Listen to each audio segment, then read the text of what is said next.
नमस्कार मित्रों, जैसा कि आप जानते हैं हम पढ़ रहे हैं यूथ कंपटीशन टाइम्स के हिंदी विषय पर परिचर्चा कर रहे हैं।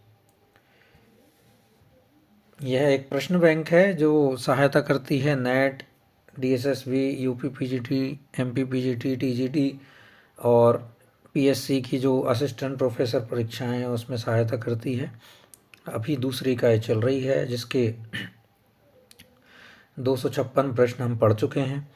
अगले इस वीडियो में हम इसके आगे पढ़ना प्रारंभ कर रहे हैं। बिना समय गवाए हम पढ़ते हैं। चलिए, 257वां प्रश्न है, निम्नलिखित रचनाओं में उनके रचनाकारों के साथ सुमेलित कीजिए,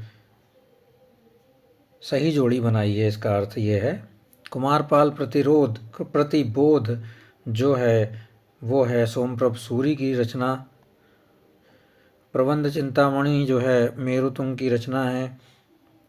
कुमारपाल चरित जो है हम जानते हैं हेमचंद्र की रचना है। कुमारपाल प्रतिबोध जो है वो सोमप्रभ सूरी की है। कुमारपाल चरित जो है हेमचंद्र की है। हम्मीर रासो जो है शांगधर की रचना है। परमाल रासो जो है जगनिक ने लिखी है। इनके सन देख लीजिए। कुमारपाल प्रतिबोध 12वीं शताब्दी में सोमप्रभ सूरी ने लिखी। प्रबंध चिंतामणि मेरुतुंग ने लिखी है 14वीं शताब्दी में। कुमारपाल चरित जो है हेमचंद्र ने लिखी है। हम्मीर रासो 1357 विक्रम संवत शांगधर ने लिखी है। परमाल रासो जो है वो आलाखंड कहलाता है जो 1230 ईस्वी में जगनिक ने लिखी है। अगला प्रश्न है, पुनः से रचनाओं को उनके रचनाकारों के साथ सुमेलित करना है। राठौड़ारी ख्यात जो है दयाल दास ने लिखी है। यह नया प्रश्न है। वैराट पुराण यह किसने लिखी है? वो है गोरखनाथ ने लिखी है, याद रखिएगा। पुष्पदंत ने लिखी है, उत्तर पुराण लिखी है पुष्पदंत ने। जिनदत्त सूरी ने लिखी है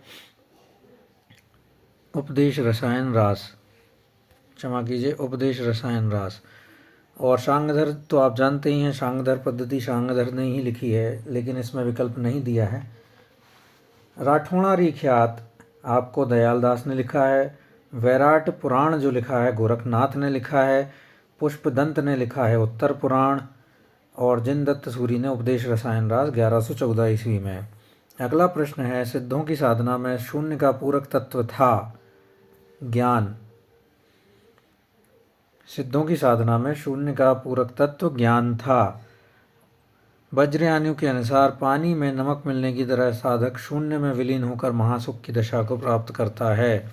अगला प्रश्न है, निम्नलिखित में से कौन सा व्याकरण ग्रंथ के रूप में प्रतिष्ठित है? आपको पता ही है, उक्ति व्यक्ति प्रकरण दामोदर शर्मा ने लिखा है। अगला प्रश्न है, काल क्रमानुसार संगति क्रम क्या है होगा? इसको पुनः पढ़ते हैं, गलती हो रही है पढ़ने में।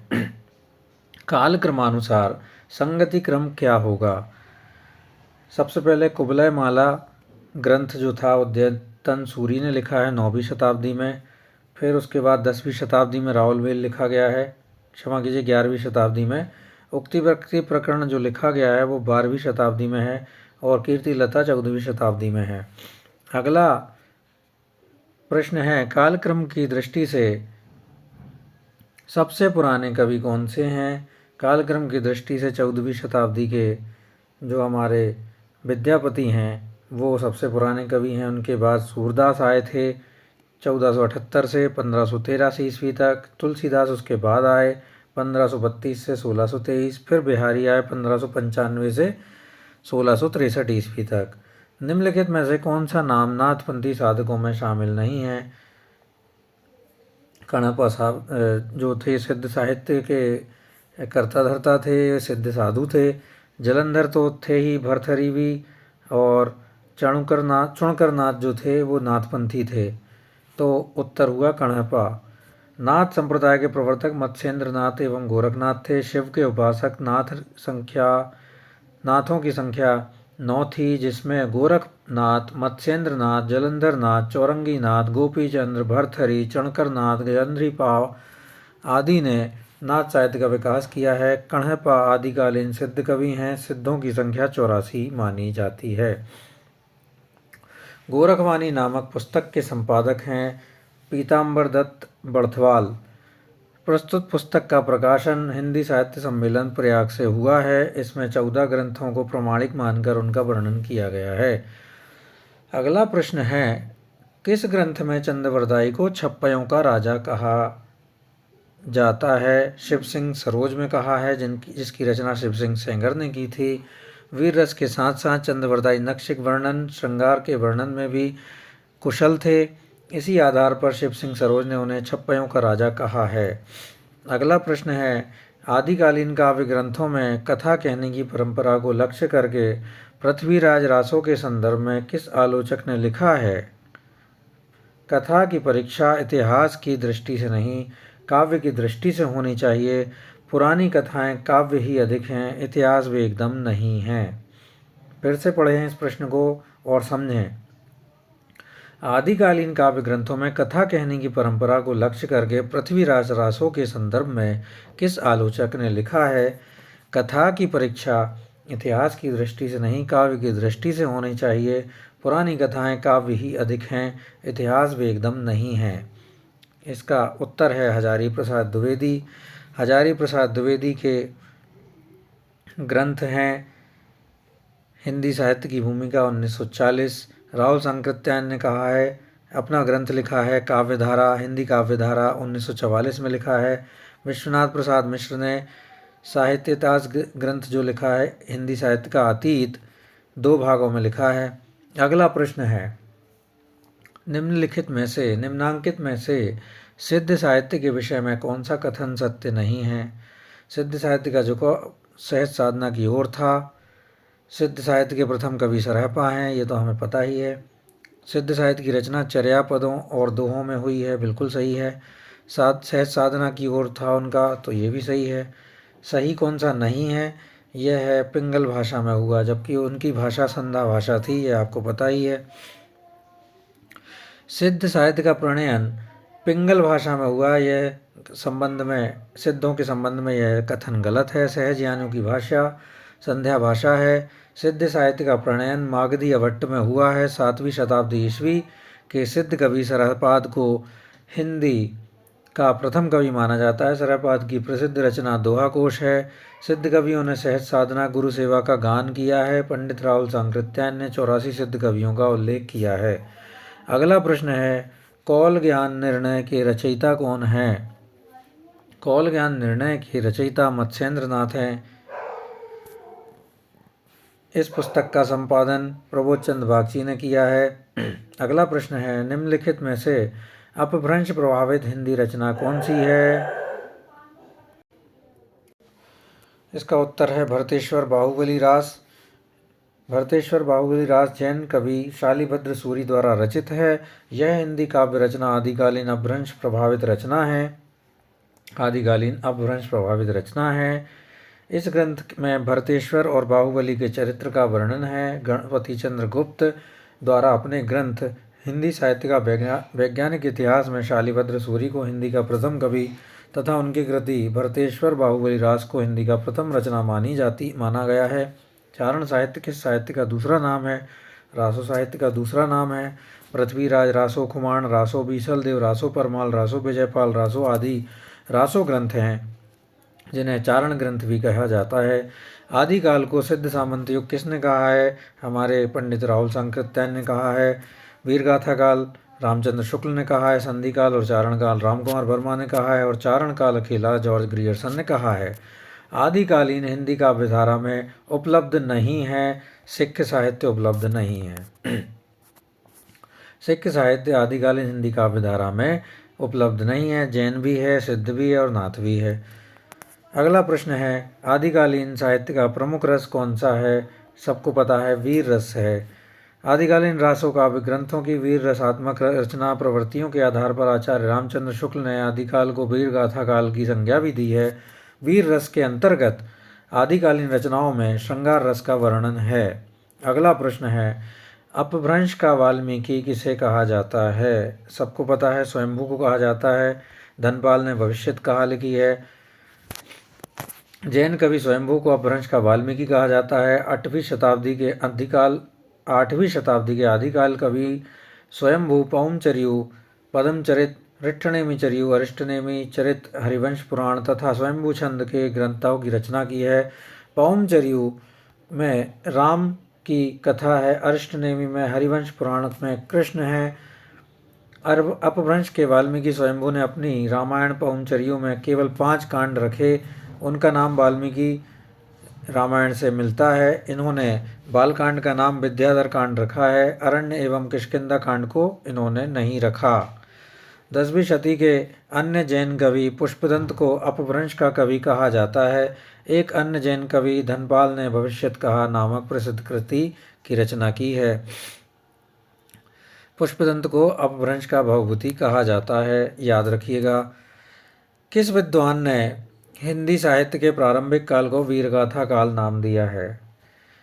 किस विद्वान ने हिंदी साहित्य के प्रारंभिक काल को वीरगाथा काल नाम दिया है? आपको याद ही होगा, रामचंद्र शुक्ल ने दिया है। काव्यगत प्रवृत्तियों के आधार पर हिंदी साहित्य के इतिहास का काल विभाजन करने वाले प्रथम लेखक आचार्य रामचंद्र शुक्ल ने वीर रस की प्रधानता वाले रासोकृत साहित्य के आधार पर हिंदी साहित्य के प्रारंभिक काल को वीरगाथा काल की संज्ञा दी है, जबकि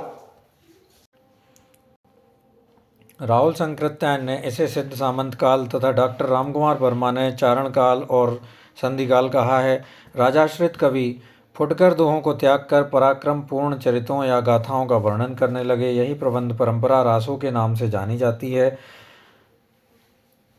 किंतु हजारी प्रसाद द्विवेदी ने वीरगाथा काल को आदिकाल कहा है। यही नामकरण प्रचलित भी है। चंद्रवरदाई किसके दरबारी कवि थे? सभी को पता है, पृथ्वीराज चौहान के। उसी के नाम पे पृथ्वीराज रासो उन्होंने लिखा है। शौर्य वीरता पराक्रम का उन्होंने अंकन किया है। किसकी? पृथ्वीराज चौहान की। जयचंद्र को देशद्रोही के रूप में प्रस्तुत किया है। किसने? चंद्रवरदाई ने, क्योंकि वह पृथ्वीराज चौहान को धोखा दिया था उसने। जबकि जगनिक ने आलाखंड परमाल रासो नामक काव्य ग्रंथ की रचना की है। पृथ्वीराज रासो किस कवि की रचना है? सबको पता है, चंद्रवरदाई। चंद्रवरदाई पृथ्वीराज चौहान के आश्रित कवि थे। आचार्य रामचंद्र शुक्ल ने चंद्रवरदाई को हिंदी का प्रथम महाकवि और इनके द्वारा रचित पृथ्वीराज रासो को हिंदी का प्रथम महाकाव्य माना है। वीर तथा श्रृंगार रस प्रधान पृथ्वीराज रासो में पृथ्वीराज के 14 विवाहों का उल्लेख है। कितने विवाहों का? 14 विवाहों का। महोबा के राजा परमार्दिदेव के आश्रित कवि जगनिक ने परमाल रासो या आलाखंड नामक काव्य ग्रंथ की रचना की। मुल्ला दाऊद ने चंदायन नामक काव्य ग्रंथ की रचना की। स्वयंभू को हिंदी का प्रथम कवि किसने माना है? स्वयंभू को हमारे रामकुमार वर्मा जी ने प्रथम कवि माना है, जबकि गणपति चंद्रगुप्त ने शालिभद्र सूरी को प्रथम कवि स्वीकार किया है। सिद्धों में प्रचलित महामुद्रा शब्द का अभिप्राय है सिद्धि हेतु आसन का एक रूप, हेतु की जाने वाली एक क्रिया, सिद्धि प्राप्त हेतु स्त्री संसर्ग। महामुद्रा का अर्थ है सिद्धि प्राप्त हेतु स्त्री संसर्ग। हिंदी के सिद्धों का संबंध बौद्ध धर्म की वज्रयान शाखा से है, ताकि महामुद्रा को व्याख्यायित करते हुए कहा गया है कि तांत्रिक उपासना में वह साधना सिद्ध योगिनी जैसे साधक अपनी सहचरी बनाकर साधना करता है, तब उस समय साधना पद्धति को महामुद्रा कहा जाता है। सिद्ध साहित्य के प्रथम कवि, हिंदी में भी प्रथम कवि सरयपाद ने अपने ग्रंथ दोहा कोश में सिद्धि प्राप्त हेतु 4 मुद्राओं को रेखांकित किया है: कर्म मुद्रा, धर्म मुद्रा, ज्ञान मुद्रा, महामुद्रा। आल्हा और ऊदल नामक 2 वीर सरदारों की वीरतापूर्वक लड़ाइयों का वर्णन किस ग्रंथ में है? परमाल रासो ग्रंथ में है। जगनिक ने इसको लिखा है 1230 ईस्वी में। इसे आलाखंड भी कहा जाता है। आला और ऊदल 2 वीर सरदारों की लड़ाइयों का वीरतापूर्वक वर्णन किया गया है। यह वीरगीत काव्य भी कहलाता है। आलाखंड को सर्वप्रथम 1865 ईस्वी में फर्रुखाबाद के तत्कालीन जिलाधीश चार्ल्स एलियट ने प्रकाशित कराया था। आलाखंड बरसात ऋतु में उत्तर प्रदेश के बेसवाड़ा, पूर्वांचल और बुंदेलखंड क्षेत्र में गाया जाता है। उत्तर प्रदेश के बेसवाड़ा, पूर्वांचल और बुंदेलखंड में गाया जाता है। नाथ पंथ के प्रणेता कौन थे? सबको पता है, गोरखनाथ थे। मच्छिंद्र नाथ का नाम मत्स्येंद्र नाथ था। गुरु गोरखनाथ नाथ साहित्य के आरंभकर्ता थे, जो मच्छिंद्र नाथ के शिष्य थे। गुरु आदिनाथ को नाथ साहित्य में स्वयं शिव माना गया है। गुरु आदिनाथ को नाथ साहित्य में स्वयं शिव माना गया है। बहुत महत्वपूर्ण है। अगला प्रश्न है, निम्न पंक्तियां किस कवि की हैं? खने खने नयन कौन अनुसरई, खने खन बसन धूलि तन भरई। उत्तर है विद्यापति। कीर्तिलता, कीर्ति पताका और पदावली के प्रसिद्ध कृतियां इन्होंने लिखी हैं। अपभ्रंश का भवभूति पुष्पदंत को कहा जाता है। दूसरे कवि कौन से अपभ्रंश के दूसरे कवि हैं? पुष्पदंत 10वीं शताब्दी में पैदा हुए थे। वे शैव थे, किंतु बाद में आश्रयदाता के अनुरोध पर जैन हो गए थे। ये अपने को अभिमान बेरू कहते थे। भवभूति तो कहा ही जाता था, अभिमान बेरू भी कहते थे, इन्होंने खुद को कहा है। अगला प्रश्न है, गद्य पद्य मिश्रित चंपू काव्य है रावलवेल। रावलवेल कवि रोड़ा द्वारा रचित एक चंपू काव्य है। उक्ति व्यक्ति प्रकरण दामोदर पंडित द्वारा रचित व्याकरण ग्रंथ है। स्थूलीभद्र रास जिन धर्म सूरी की रचना है। स्थूलीभद्र रास जिन धर्म सूरी की रचना है। और जिन दत्त सूरी की रचना कौन सी है? उपदेश रसायन रास। याद रखिएगा। अगला प्रश्न है, निम्नलिखित में से कौन सा नाम आदिकाल का नहीं है? गद्यकाल ही नहीं है, क्योंकि सिद्ध सामंत काल तो है, चारण काल भी है, वीरगाथा काल भी है। रामचंद्र शुक्ल ने वीरगाथा काल कहा है, चारण कहा है ग्रियर्सन ने, सिद्ध सामंत काल राहुल सांकृत्यायन ने, संधि काल रामकुमार वर्मा ने। ये नीचे भी लिखा गया है, इनको सबको पढ़ लेते हैं। चारण काल ग्रियर्सन, प्रारंभिक काल मिश्रबंधु बीजबपन काल महावीर प्रसाद द्विवेदी, वीरगाथा काल रामचंद्र शुक्ल, सिद्ध सामंत काल पंडित राहुल सांकृत्यायन, वीर काल विश्वनाथ प्रसाद मिश्र, रामकुमार वर्मा ने संधि काल या चारण काल एवं चारण काल कहा है। आदिकाल आचार्य प्रसाद द्विवेदी ने कहा है। आधार काल सुमन राजे ने कहा है। इनमें से कौन सा कवि आदिकाल का नहीं है? चंद्रवरदाई हैं, जगनिक हैं, दलपति विजय हैं, नावादास नहीं है, क्योंकि भक्तिकाल के हैं।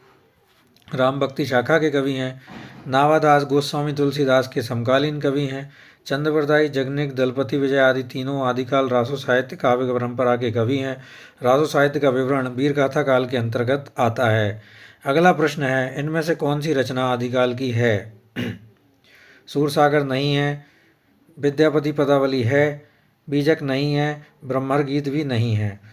अर्थात उत्तर हो गया विद्यापति पदावली, जो कि मैथिल भाषा में लिखी गई थी। सूरसागर है भक्तिकाल की, सूरदास ने लिखी है। बीजक लिखा है कबीरदास ने। ब्रह्मर गीत लिखा है सूरदास ने। भक्तिकाल की रचनाएं हैं बाकी की। इनमें से कौन सी भाषा आदिकाल की है? सबको पता है डिंगल पिंगल भाषा है। डिंगल जो भाषा है वो राजस्थानी और अपभ्रंश अवहट्ट भाषा का मिश्रण है। क्षमा कीजिए, राजस्थानी और अपभ्रंश भाषा का मिश्रण है। पिंगल जो है अपभ्रंश और ब्रज भाषा का मिश्रण है। डिंगल जो है ऊंचे गले से गाई जाती है, पिंगल कोमल स्वर में गाई जाती है। ब्रज भाषा भक्तिकाल रीतिकालीन थी, अवधि भक्तिकालीन की है, खड़ी बोली आधुनिक काल की है। अपभ्रंश के प्रथम कवि कौन थे? स्वयंभू थे। इनको रामकुमार वर्मा ने हिंदी का भी प्रथम कवि माना है। स्वयंभू 8वीं शताब्दी 783 ईस्वी के विद्वान थे। स्वयंभू को ही जैन परंपरा का भी प्रथम कवि माना जाता है। अर्थात स्वयंभू बहुत महत्वपूर्ण हो जाते हैं। अपभ्रंश भाषा के प्रथम कवि, जैन परंपरा के पहले कवि और रामकुमार वर्मा के अनुसार हिंदी के भी पहले कवि। अपभ्रंश भाषा का वाल्मीकि या व्यास स्वयंभू को कहा जाता है। अपभ्रंश भाषा का वाल्मीकि तथा व्यास स्वयंभू को कहा जाता है। अपभ्रंश काव्य का सुप्रसिद्ध छंद कौन सा है? पद्धड़िया। पद्धड़ी 16 मात्रक का मात्रिक छंद है। इस छंद के नाम पर इस पद्धति पर लिखे गए काव्यों को पद्धड़िया बंद भी कहा जाता है। स्वयंभू ने चतुर्मुख को पद्धड़िया बंद का प्रवर्तक और सर्वश्रेष्ठ कवि कहा है। चतुर्मुख को स्वयंभू ने भी राजमती से रूठकर बीसल देव कहाँ गया था? सबको पता है, उड़ीसा गया था। यह ग्रंथ 4 खंडों में विभक्त है। खंड 2 में यह वर्णित है कि राजमती को छोड़कर बीसल देव उड़ीसा चला गया था, वहाँ पर वह 1 वर्ष तक रहा। इनमें से किस ग्रंथ में लिखा है कि अग्नि परीक्षा के बाद सीता जैन धर्म में दीक्षित हो जाती हैं? यह बहुत महत्वपूर्ण है। पौमचरियों में लिखा है। पौमचरियों किसने लिखा है? यह स्वयंभू ने लिखा है। अगला प्रश्न है, हिंदी साहित्य के 700 से 1400 ईस्वी के कालखंड को ग्रियर्सन ने क्या नाम दिया है? यह उन्होंने दिया है चारण काल। 700 से 1400 ईस्वी के कालखंड को ग्रियर्सन ने चारण काल नाम दिया है। रामकुमार वर्मा ने संधि और चारण काल नाम दिया है। बच्चन सिंह ने अपभ्रंश काल नाम दिया है। निम्नलिखित में से कौन 84 सिद्धों में नहीं है? विरूपा, कणहपा, शांगधर और कुक्रिपा अलग ही नाम पता चल रहा है। शांगधर है जो 84 सिद्धों में नाम नहीं है इनका। यह ब्रंश भाषा के कवि रहे हैं। इन्होंने हम्मीर रासो लिखी है, जबकि विरूपा, कणहपा, कुक्रिपा, सरयपा, मीणपा, शबरपा, लोईपा आदि 84 सिद्धों में आते हैं। अगला प्रश्न है, आला और उदल के चरित्र को वीर गीतात्मक काव्य के रूप में रचने वाले कवि हैं जगनिक। परमाल रासो लिखने वाले हैं। 1865 ईस्वी में चार्ल्स एलियट ने इस आला खंड का प्रकाशन करवाया था। श्याम सुंदर दास, इस प्रति के आधार पर श्याम सुंदर दास ने इसका पाठ निर्धारित किया है। अगला प्रश्न है, पंच पांडव चरितरास किसने लिखा है? शालिभद्र सूरी ने लिखा है। शालिभद्र सूरी को गणपति चंद्र गुप्त ने पहला कवि माना है हिंदी का। भरतेश्वर बाहुबली रास पहली रचना मानी है। 1350 ईस्वी में इसकी रचना हुई थी। किसकी? पंच पांडव चरितरास की। भविष्यत कहा किसकी रचना है? भविष्यत कहा किसकी रचना है? ये धनपाल की रचना है। धनपाल 10वीं शती में भविष्यत कहा की रचना करने वाले कवि थे। राम सिंह ने पाहुड़ दोहा लिखा है। देवसेन ने श्रावकाचार लिखा है। पुष्पदंत ने महापुराण नामक ग्रंथ की रचना की है। मुकरी लिखने वाला, सर्वप्रथम प्रयास करने वाला प्रथम कवि कौन है? अमीर खुसरो है। इनकी रचना है खलिक बारी, पहेलियाँ, दो सुखने, गज़ल। और खुसरो की पहेलियाँ और मुकरियों में उक्ति वैचित्र की प्रधानता भी थी। ये याद रखना है, बहुत महत्वपूर्ण वाक्य है ये कि पहेलियों और मुकरियों में, खुसरो की पहेलियों और मुकरियों में उक्ति वैचित्र की प्रधानता थी। याद रखिएगा। अगला प्रश्न है, संवत 1050 से 1375 की कालावधि में लिखे गए हिंदी साहित्य का वीरगाथा काल के रूप में नामकरण किसने किया था? संवत 1050 से 1375 कालावधि के लिखे गए हिंदी साहित्य का वीरगाथा काल के रूप में नामकरण रामचंद्र शुक्ल ने किया था। इसका उत्तर है बी। और रामचंद्र शुक्ल ने पूर्व मध्यकाल को भक्तिकाल कहा, जिसकी 1375 से 1700 विक्रम संवत समय सीमा तय की। फिर उत्तर मध्यकाल को रीतिकाल कहा, 1700 से 1900 ईस्वी नहीं विक्रम संवत तक। आधुनिक काल जो कि 1900 से 1984 विक्रम संवत तक गद्यकाल कहा है उनको। अगला प्रश्न है, 10वीं से 14वीं शताब्दी के साहित्य को किस विद्वान ने आदिकाल के अंतर्गत रखा है? आदिकाल किसने कहा है? हजारी प्रसाद द्विवेदी ने कहा है, अर्थात उत्तर हजारी प्रसाद द्विवेदी होगा। 10वीं से 14वीं शताब्दी के साहित्य को हजारी प्रसाद द्विवेदी ने आदिकाल के अंतर्गत रखा है। अगला प्रश्न है, आदिकाल में किस प्रकार का साहित्य लिखा जा रहा था? जब जनजीवन से हटकर राजाओं की वीरता का अतिरंजित वर्णन किया जा रहा था। बाकी सब गलत है। कृष्ण भक्ति पर आधारित, आप जानते ही हैं, भक्ति काल में निर्गुण की उपासना भी भक्ति काल में ही लिखी गई है। अगला प्रश्न है, अमीर खुसरो की पहेलियों और मुकरियों का क्या उद्देश्य था? मनोरंजन के माध्यम से लोक व्यवहार की शिक्षा, क्योंकि पृथ्वीराज चौहान की विशेषता उन्होंने लिखी नहीं, अलाउद्दीन और हमीर की विशेषता लिखी नहीं, युद्धों का वर्णन किया नहीं, तो मनोरंजन के माध्यम से लोक व्यवहार की शिक्षा इसका एकमात्र उद्देश्य था। अगला प्रश्न है, वीरगाथा कालीन रासो काव्यों में निम्नलिखित में से किस विषय का वर्णन नहीं है? आश्रयदाताओं का अतिरंजनापूर्ण वर्णन है, इतिहास और कल्पना का सम्मिश्रण है, कृष्ण लीला का प्रतिपादन नहीं है, युद्धों का सजीव और गत्यात्मक वर्णन है। उत्तर है सी। अगला प्रश्न है, रासो ग्रंथ किस भाषा में लिखे गए थे? आपको पता है, डिंगल और पिंगल भाषा में लिखे गए थे। डिंगल जो भाषा है वो अपभ्रंश और राजस्थानी के मेल से बनती है, और पिंगल जो है अपभ्रंश और ब्रज भाषा के मेल से बनती है। तो मित्रों, यहाँ तक हम पढ़ चुके हैं 304 प्रश्न तक। अब अगला वीडियो में इसके आगे हम पढ़ाई प्रारंभ करेंगे। तब तक के लिए बहुत बहुत धन्यवाद। कैसा लगा ज़रूर बताएं।